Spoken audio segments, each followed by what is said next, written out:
Good morning সকলকে। আসন্ন school service কমিশনের জন্য এবং আসন্ন পিএসসির জন্য জ্ঞানদাস খুবই ইম্পর্ট্যান্ট। আজকের আলোচনা জ্ঞানদাসের ওপর। জ্ঞানদাসের আবির্ভাব হয়েছিল আনুমানিক 1530 খ্রিস্টাব্দ। তো জ্ঞানদাসের কাব্যানুভূতি ও ভাবাবেগের উৎস আছে, মানে ওনার যে কাব্যের প্রতি অনুভূতি এবং তার যে ভাব, সেই ভাবাবেগের উৎস হচ্ছে রাধা ভাব দ্যুতি সুবলিত তনু। শ্রী চৈতন্য মানে রাধা ভাব দ্যুতি সুবলিত তনু, এটাই হচ্ছে ওনার একমাত্র কাব্যের অনুভূতি বা কাব্যের আবেগ বলতে পারি, বা উৎস। এটাই হলো উৎস। এই প্রেমাবতারের অপূর্ব মূর্তিখানি অবলম্বন করেই জ্ঞানদাসের শ্রীরাধার রূপমূর্তি অভিভূত হয়েছে। মানে রাধা ভাব আছে ওনার পদগুলিতে, দেখা যায় যে রাধা ভাব আছে, রাধা ভাব সুবলিত তনু। সেই রাধার যে একটা প্রেমাবতার মূর্তি, সেটাই হচ্ছে এখানে প্রধান মুখ্য বিষয়।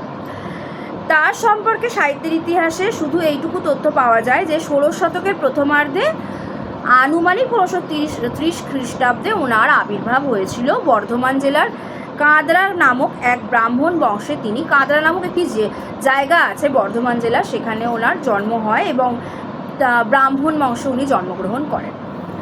আচ্ছা, নরহরি চক্রবর্তীর ভক্তিরত্নাকর নামক বৈষ্ণব শাস্ত্র ইতিহাসের কোষগ্রন্থে জ্ঞানদাসের মৃদঙ্গ বাদক রূপে উল্লেখ আছে। উনি মৃদঙ্গ বাজাতেন, সেই জন্য মৃদঙ্গ বাদক হিসেবে পরিচিতি ওনার আছে। এছাড়াও আমরা জ্ঞানদাসের দেখতে পাই যে জ্ঞানদাসের নিত্যানন্দের ভাব বর্ণনার পদগুলি দেখে মনে হয় কবি যেন নিজের চোখে দেখে সেগুলোকে লিখেছেন। মানে ওনার পদে নিত্যানন্দ মহাপ্রভুর যে ভাব, সেই ভাব বর্ণনার বা বর্ণিত হয়েছে। জ্ঞানদাস নিত্যানন্দ পত্নী জাহ্নবা দেবীর মন্ত্র শিষ্য ছিলেন এবং নিত্যানন্দ শাখার অন্তর্ভুক্ত ছিলেন। তো আমরা জানি যে নিত্যানন্দ প্রভু চৈতন্য দেবের সাথে সাথে থাকতেন নিত্যানন্দ। সেই নিত্যানন্দের যে শাখা কিন্তু আলাদা।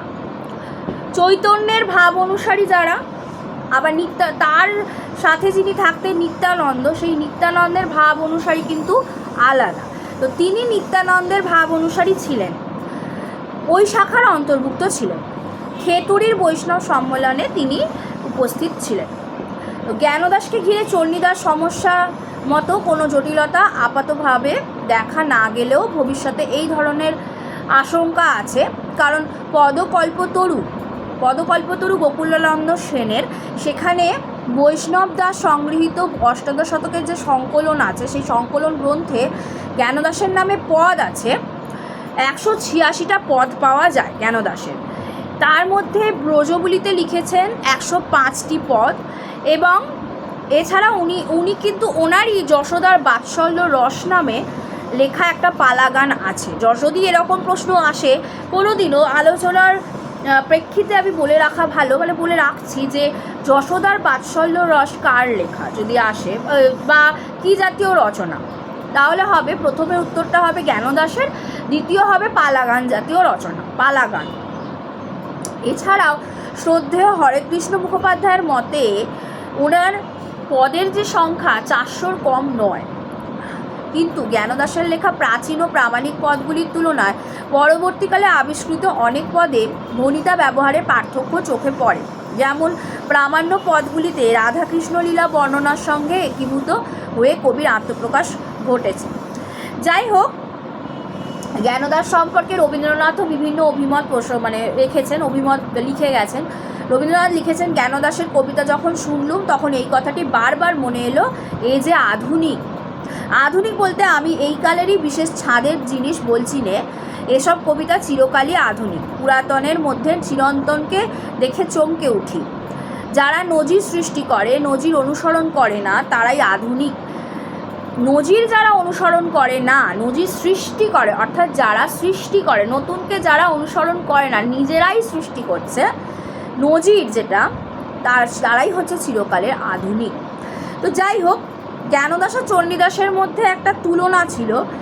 যেটা হলো যে এখানে নিত্যকালের রতন কণ্ঠহার রচনার গৌরব নিঃসন্দেহে তার প্রাপ্য। মানে গোবিন্দ দাসের জ্ঞানদাসের শিল্প সাধনায় চণ্ডীদাসের আত্মলীন ভাব ব্যাকুলতা অনুপস্থিত, গোবিন্দ দাসের হীরক কাঠিন্য বিরল দৃশ্য। আমরা জানি যে চণ্ডীদাসের পর আমরা সবসময় জ্ঞানদাসকে রাখি এবং জ্ঞানদাসের বিভিন্ন পদ আছে, সেই পদগুলো কিন্তু সবই রাধাকৃষ্ণ বিষয়ক, রাধাভাব সুবলিত বলাই হয়েছে যে ওনার উৎসই হচ্ছে রাধাভাব সুবলিত তনু শ্রী চৈতন্য। শ্রী চৈতন্যদেবের মধ্যে রাধাভাব সুবলিত রাধাকৃষ্ণ একীভূত হয়ে গিয়েছিল, মানে একত্রীকরণ, রাধাভাব অর্ধেক রাধা অর্ধেক কৃষ্ণ। সেই শ্রী চৈতন্যের রাধাভাব সুবলিত তনু শ্রী চৈতন্য, এটা আমার একটু আগে এইখানে দিতে হবে যে রাধাভাব সুবলিত তনু শ্রী চৈতন্য, কারণ শ্রী চৈতন্যদেবের মধ্যেই সেই রাধাভাব সুবলিত তনু ছিল। তো সেটাই ওনার কাব্যের বিষয় বা কাব্যের উৎস। এবং এখানে রাধাভাবের তন্ময়তায় জ্ঞানদাস গভীরতর স্থানে আছেন, যেখানে চণ্ডীদাস গভীরতম। চণ্ডীদাসের নায়িকারা ভাবের উচ্চস্তরে অধিষ্ঠিত, তিনি নিজেকে দেখাতে ভালোবাসেন না, শুনতে শোনাতে যেন বেশি ভালোবাসেন, সমস্ত জগৎকে তিনি শ্রবণে পরিণত করেন। এটা গেল চণ্ডীদাস সম্পর্কে। জ্ঞানদাসের রাধার মধ্যে চণ্ডীদাসের রাধার সঙ্গে তো একটা পার্থক্য থেকেই যায়। যাই হোক, জ্ঞানদাসের কিছু পদ আমি এখানে আলোচনা করে দিচ্ছি। যেমন জ্ঞানদাসের এখানে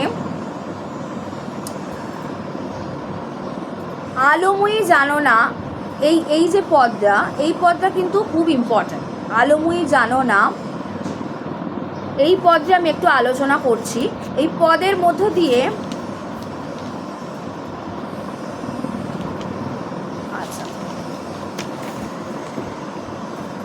আলোময়ী জানো না, জানিলে যাইতাম না কদম্বের তলে। আমরা দেখছি জ্ঞানদাসের পদে কিন্তু কদম্ব গাছের কথা আছে। এখানে রাধাকৃষ্ণের যে পদ আমরা শ্রীকৃষ্ণ কীর্তনে পাই, যে কদম্ব গাছের কথা আছে, কদম্বের তলে দাঁড়ানোর কথা আছে, এখানেও সেই কথা বলা হচ্ছে। আলোময়ী জানো না, জানিলে যাইতাম না কদম্বের তলে, চিত মোর হরিয়া নিলে ছলিয়া নাগর ছলে। অর্থাৎ এটি শ্রীরাধার প্রকারান্তর পূর্বরাগ পর্যায়ের পদ। তো এখানে জ্ঞানদাসও কিন্তু বলবো পূর্বরাগ পর্যায়, রূপানুরাগ পর্যায় এবং অন্যান্য পর্যায়ের পদ রচনা করে গেছেন। এই পদটি পূর্বরাগ পর্যায়ের পদ, আলোময়ী জানো না, কিন্তু বিশেষত তিনি শ্রেষ্ঠত্ব অর্জন করেছেন রূপানুরাগ পর্যায়ের পদে। রূপানুরাগ পর্যায়ে যে সমস্ত পদগুলি আছে সেখানের মধ্যে রূপের পাথারে আঁখি ছুঁড়ে মোর, এই যে পদগুলো, এইগুলো হচ্ছে শ্রীরাধার রূপ বর্ণিত হয়েছে বা রূপ বর্ণনা করা হচ্ছে, সেখানেও কিন্তু জ্ঞানদাস শ্রেষ্ঠত্ব অর্জন করেছেন। আচ্ছা, এছাড়াও জ্ঞানদাস কিন্তু শ্রীরাধার রূপানুরাগের বর্ণনাতে জ্ঞানদাস প্রথাসিদ্ধ আলংকারিক কোনো পদ খুঁজে পাননি, কারণ নারীর অনুরাগের রঙে রাঙানো পুরুষের রূপ বর্ণনা ছিল বীরত্বাদি গুণের বর্ণনা, ওনার বেশিরভাগ পদেই সেটা পাওয়া যায়। এছাড়া আমরা জানি যে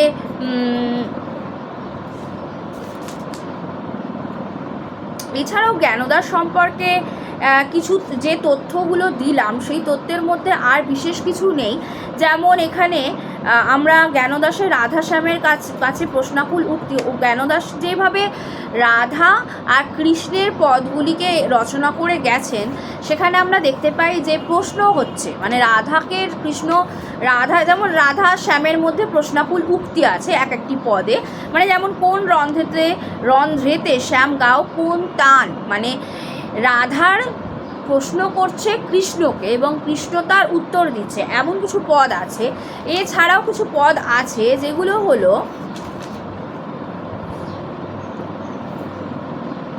কি মোহন নন্দ কিশোর, এই একটি পদ। এছাড়াও আছে অনেক পদই আছে।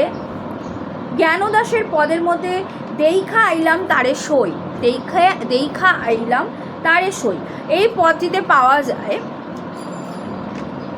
আমি আলোচনার সাথে বলে দিই, দেইখা আইলাম তারে সই, দেইখা আইলাম তারে এক অঙ্গে এত রূপ নয়নে না ধরে। সই অর্থে এখানে কার কথা বলা হচ্ছে? সই কৃষ্ণের রূপের কথা এখানে রূপ বর্ণনায় সই বড়াই কিন্তু বলতো রাধাকে। তো সে এসে বলছে বা এখানে হ্যাঁ তাকে অর্থাৎ কৃষ্ণকে রাধা দেখেছে কৃষ্ণকে, মানে সই অর্থে এখানে মানে রাধা এসে তার সইকে বলছে, এখানে বড়াই নয়, বলছে যে আমি রূপ দেখে এলাম, এক অঙ্গে এত রূপ নয়নে না ধরে, বান্ধাছে বিনোদ চূড়া নবগুঞ্জা দিয়া, উপরে ময়ূরের পাখা বামে হেলাইয়া। তো এখানে এই পদটিতে কৃষ্ণের বর্ণনার প্রতি কবির মনোযোগ, মানে কৃষ্ণের যে বর্ণনা সেটার মনোযোগ এখানে বলছে তত বেশি না, কিন্তু পদের ক্ষেত্রে বলা হচ্ছে তার মনোযোগের সমস্তটাই তিনি ব্যবহার করেছেন কৃষ্ণরূপ দর্শনে বিস্ময়মুগ্ধ রাধার আনন্দময় ব্যাকুলতা। অর্থাৎ এখানে বলাই হয়েছে কৃষ্ণ প্রধান হচ্ছে না, হয়ে উঠেছে রাধা। জ্ঞানদাসের পদে বেশিরভাগ পদে মানে পাওয়া যাচ্ছে না, রাধা যেভাবে কৃষ্ণের রূপ বর্ণনা করছে সেই বর্ণনা করার সাথে সাথে রাধার হৃদয়ের যে ভাব অনুভূতি, তার যে একটা ভেতরের ব্যাকুলতা, হৃদয়ের ব্যাকুলতা, সেইগুলো ফুটে উঠেছে। যেমন দেখা আইলাম তারে সই, দেখা আইলাম তারে, এক অঙ্গে এত রূপ নয়নে না ধরে। কৃষ্ণের রূপ দেখে এসে রাধা তার সইকে বা সখীদের বলছে, বান্ধাছে বিনোদ চূড়া নবগুঞ্জা দিয়া, উপরের ময়ূরের পাখা বামে হেলাইয়া, কালিয়া বরণখানি চন্দনেতে মাখা, আমা হইতে জাতিকুল নাহি গেল রাখা। আমা হইতে জাতিকুল নাহি গেল রাখা। কুল জাতি কোন সব কিছুকেই কিন্তু তুচ্ছ করে রাধা কৃষ্ণের সাথে দেখা করতে যেত, সেটা আমরা অভিসার পর্যায়ে পাই। অভিসার পর্যায়ে আমরা পেয়েছি, যে পর্যায়ে পদের শ্রেষ্ঠত্ব অর্জন করেছেন গোবিন্দ দাস। যাই হোক, মোহন মুরলী হাতে কদম্ব হিলন, মানে কদম্ব গাছে হেলান দিয়ে মুরলী বাজাচ্ছে, দেখিয়া শ্যামের রূপ হইলাম অচেতন। দেখে তার সেই রূপ দেখে সে যা অচেতন হয়ে গেছে রাধা, সেটাই এখানে প্রধান বিষয়। কৃষ্ণের রূপটা এখানে প্রধান হয়ে উঠছে না, কৃষ্ণ রূপ দর্শনে বিস্ময়মুগ্ধ রাধার আনন্দময় ব্যাকুলতাকে এখানে বোঝানো হয়েছে। প্রেমিকা নারীর রূপ দর্শনে বিমুগ্ধ প্রেমিক পুরুষের কামনাময় রূপ বর্ণনার অজস্র দৃষ্টান্ত প্রাচীন ভারতীয় সাহিত্যে এবং পরবর্তী কবিদের কাব্যেও আছে। কিন্তু পুরুষের রূপ দর্শনে নারীদের রূপ দর্শনে পুরুষেরা যেভাবে আকুল হয়ে ওঠে সেটা তো বিভিন্ন কবির কাব্যে আছে, কিন্তু জ্ঞানদাসের কাব্যে আমরা পাচ্ছি যে এক পুরুষের রূপ দেখে এক নারী অচেতন হয়ে যাওয়ার।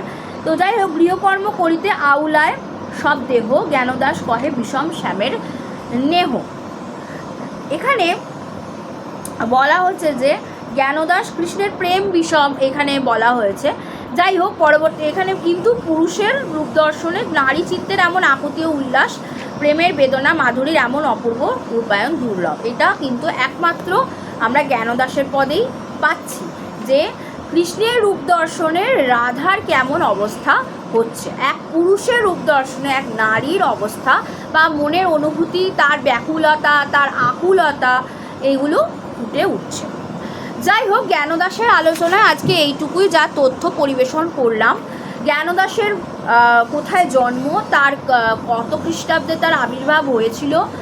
জ্ঞানদাস হচ্ছে চৈতন্য, মানে গোবিন্দ দাসের পর হচ্ছে আমরা বলছি আমরা প্রথমে আমরা চৈতন্য পূর্ববর্তী আমরা বলে থাকি চণ্ডীদাস আর বিদ্যাপতি, চৈতন্য পরবর্তী হচ্ছে গোবিন্দ দাস আর জ্ঞানদাস, এটাই আমরা বলে থাকি। তো জ্ঞানদাস হচ্ছে চৈতন্য পরবর্তী, এবং জ্ঞানদাসের পদে আমরা দেখতে পাচ্ছি জ্ঞানদাস কিন্তু বিভিন্ন পর্যায়ে, মানে ভাবোল্লাস পর্যায়ে বা রূপানুরাগ পর্যায়ে ওনার, অভিসার পর্যায়েও আছে, পূর্বরাগ পর্যায়েও আছে, কিন্তু রূপানুরাগ পর্যায়ে ওনার পদে শ্রেষ্ঠত্ব অর্জন করেছেন।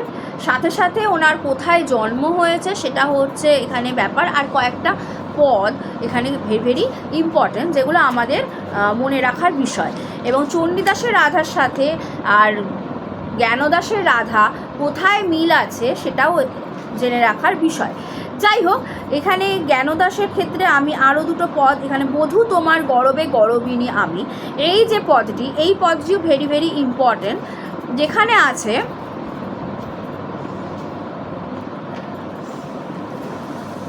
আছে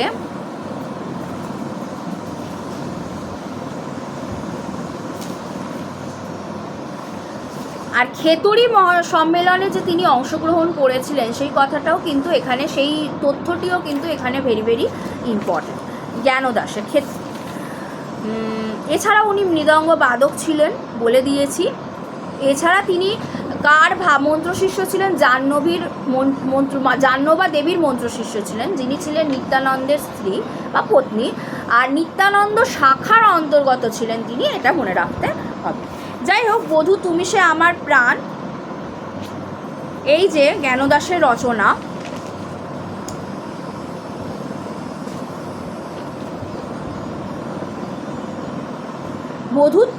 বধূ তোমার গরবে গরবিনী আমি, রূপসী তোমার রূপে হেন মনে করি ও দুটি চরণ সদা লইয়া রাখি বুকে। অন্যের আছয়ে অনেক জনা, আমার কেবল তুমি, পরাণ হইতে শত শত গুণে প্রিয়তম করি মানি। নয়নের অঞ্জন অঙ্গের ভূষণ, তুমি সে কালিয়া চান্দা, জ্ঞানদাসে কয় তোমার পীড়িতি অন্তরে অন্তরে বান্ধা। ভণিতা জ্ঞানদাসেরও আছে, প্রচুর ভণিতা, এই পদটিতে আমরা কিন্তু ভণিতা পেলাম। এছাড়াও আমরা দেখতে পাই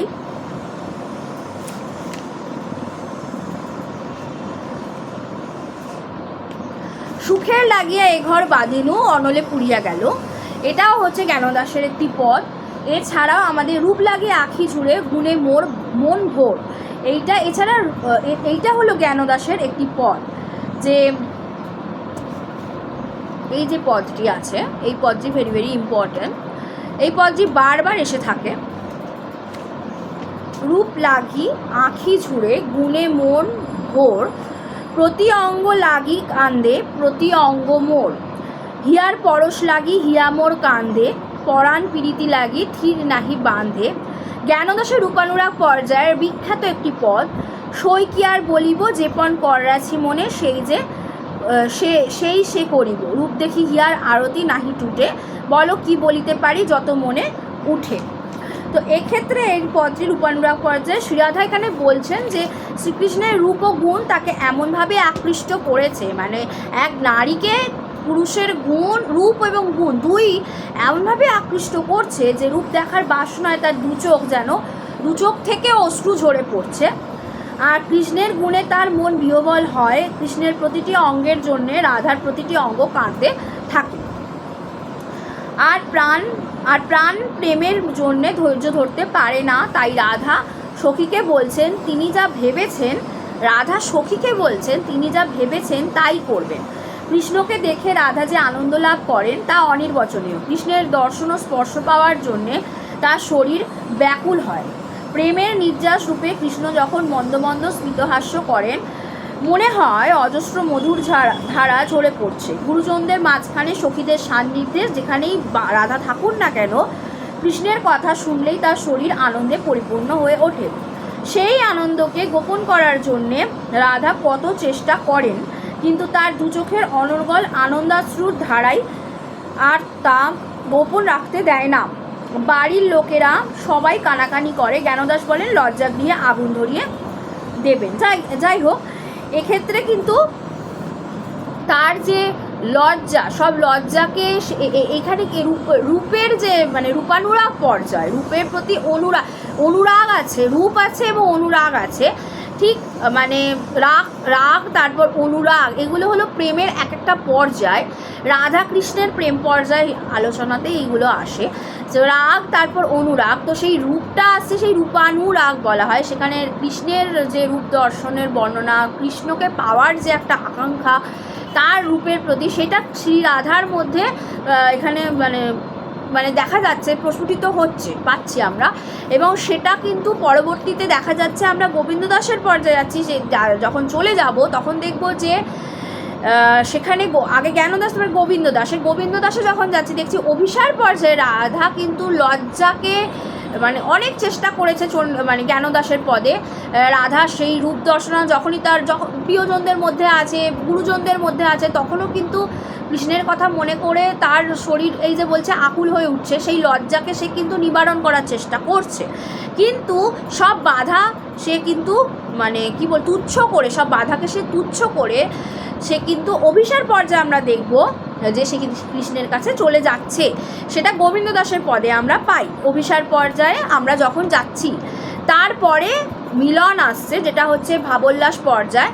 এবং মিলনের পর্যায়ে যেটা চলে যাচ্ছে, এবং সেই মিলনের পর্যায় থেকে আমরা আবার ফিরে যখন আসছি বিরহ চলে আসছে। সেই রাধা বিরহ খণ্ড দেখলে আমরা দেখতে পাবো পদ যেটা পাই, মানে আমরা যাদের পদে পাই রাধা বিরহের পদও আছে, খুব কম আছে পদ রাধা বিরহ পদ, যেহেতু রাধা বিরহ প্রক্ষিপ্ত সেই জন্য একদম শেষের দিকে মানে বিরহ হচ্ছে রাধার সাথে শ্রীকৃষ্ণের, সেই জাতীয় পদ কিন্তু সংখ্যা খুবই কম, কিন্তু তাও কবিরা ফুটিয়ে তুলতে পেরেছেন যে সেখানে রাধার আকুল হচ্ছে মন, তার কৃষ্ণকে পাওয়ার জন্য আবার মন আকুল হয়ে উঠেছে, কিন্তু কৃষ্ণকে সে পাবে না সেটাও জেনেছে। এইদিকে দেখা যাচ্ছে বড়াই রাধার সাথে আছে, সেটা অন্য পর্যায়ে। কিন্তু জ্ঞানদাসের পর্যায়ে যখনই আসছে, জ্ঞানদাসের পদে, তখনই আমরা রূপানুরাগ পর্যায়ে পাচ্ছি। সুখের লাগিয়া এ ঘর বাঁধিনু অনলে পুড়িয়া গেল, এই যে পদটি, এই পদটি আলোচনা আমরা দেখতে পাবো যে সেখানে জ্ঞানদাস এই যে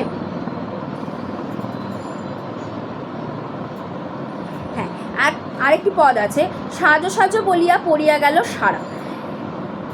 সুখের লাগিয়া এ ঘর বাঁধিনু, আগে আমি সুখের লাগিয়া এ ঘর বাঁধিনু একটু আলোচনা করে দিই। আচ্ছা, সুখের লাগিয়া এ ঘর বাঁধিনু অনলে পুড়িয়া গেল, অমিয়া সাগরে স্নান করিতে সকলই গরল ভেল। এই পদটি ভেরি ভেরি ইম্পর্টেন্ট।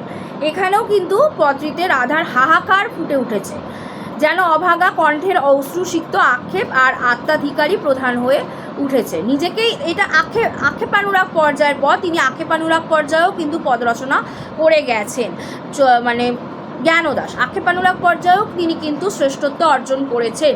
রাধার সাথে কৃষ্ণের যে যখন বিচ্ছেদ হচ্ছে তখন একটা রাধার মধ্যে আক্ষেপ থেকে যাচ্ছে, সেইটা নিয়ে আক্ষেপানুরাগ পর্যায়ের পর। তো সেক্ষেত্রে আমরা দেখতে পাই সাজো সাজো বলিয়া পড়িয়া গেল সারা, বলরামের সিংগাতে সাজিল গোয়াল পাড়া। হাম্বা হাম্বা রব সে উঠিল ঘরে ঘরে, সজিয়া কাচিয়া সভে হইলা বাহিরে। প্রধানত অনুরাগ পর্যায়ের কবি হিসেবে জ্ঞানদাস অভিনন্দিত হলেও সখ্যরসের কিছু কিছু পদে তার প্রতিভার প্রকাশ লক্ষ্য করা যায়। আমরা দেখি যে সখ্যভাব যেখানে আছে, সখ্য রস যেটা আমাদের রস, তো বিভিন্ন 6 রকম রস আছে, করুণ রস, বীর রস, হাস্যরস, সখ্যরস, বাৎসল্য রস, এইগুলো আছে। তো সেখানের মধ্যে এই সখ্যরস, শৃঙ্গার রস আছে। তো সেই সখ্যরস অন্যতম। সেই সখ্যরসের মধ্যেই বলরামের সিংগাতে সাজিল গোয়াল পাড়া, এই যে সখ্যরস। গোবিন্দদাসের পদে ভক্তি রসামৃত সিন্ধু উজ্জ্বল মণির যে অনুসৃতি, জ্ঞানদাসের পদে সেই পরিমাণে তা লক্ষ্য করা না গেলেও মাঝে মাঝে তার পদের সাবলীল জীবনরসের মাঝখানে বৈষ্ণব রসশাস্ত্রের চকিত অনুসৃতি লক্ষ্য করা যায়।